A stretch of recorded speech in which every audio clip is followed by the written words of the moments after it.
يمسكوا بهم يستاهلون؟ لا ما يعني ياسر يستاهل انه يلعب منتخب. يستاهل بس بشرط وهو يحترم المنتخب. ياسر ما يحترم المنتخب؟ المغتربين بصفه عامه ما يحترموا المنتخب اللي جايين هم مغتربين، او اكو ناس وراهم تدعمهم وتوقفهم على رجليهم فبالتالي هم قواي. زين انطيك مثل. ايه؟ انت اعلامي.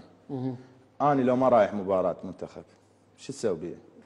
انا بالنسبه لي شو تسوي بيه؟ انت حكيت على لو اي نادي اربيل، فكيف خدمه منتخب؟ لا انا بالنسبه يعني اذا تسالني الي كشخص، لا انا اعرف تاريخ يونس واعرف اللي سوى، لا احكي على يونس ولا على يوسف ولا على عوبه. يونس مباراه اليابان، لكن ممكن غيري يخونوك يطلعوك خاين. منو غيري؟ غير من الاعلاميين، غير من الصحافه يطلعوك خاين. كلها تطلعنا ما عدا الناس اللي يحبونا. انا الحمد لله والشكر عندي قاعده جماهيريه داخل العراق وخارج العراق. خارج العراق. العراق ناس انا احبهم واحترمهم ويحبوني هوايه بس اكو بيهم. لكن داخل السعوديين مشياك ياخذون صور وياك اكثر من السعوديه. اكثر من السعوديه هم يحكون على الجمهور السعودي. طبعا الجمهور السعودي 90% يحبوني. اكيد طبعا. مو اعلام ما له دخل بي، ما زين نكمل. بس مقصد حكي لو يونس محمود خابر او قال لهم انا ما اقدر اجي يخونوك، وثاني يوم اطلع العب لعبه يخونوك، او مسافر.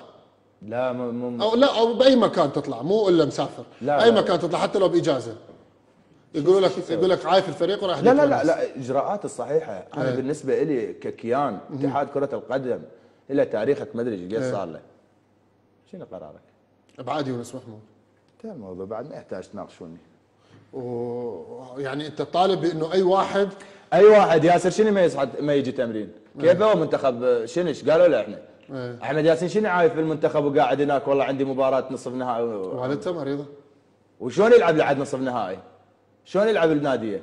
ثاني يوم تضحكون علينا ولا تضحكون علينا؟ انا اقول لك لا انتم لو تضحكون علينا يعني حيش السامع حيش الجماهير يعني احنا ناس عقولنا صغار ما نفتهم. لو انتم عمالقه يعني تفهمون احسن منا.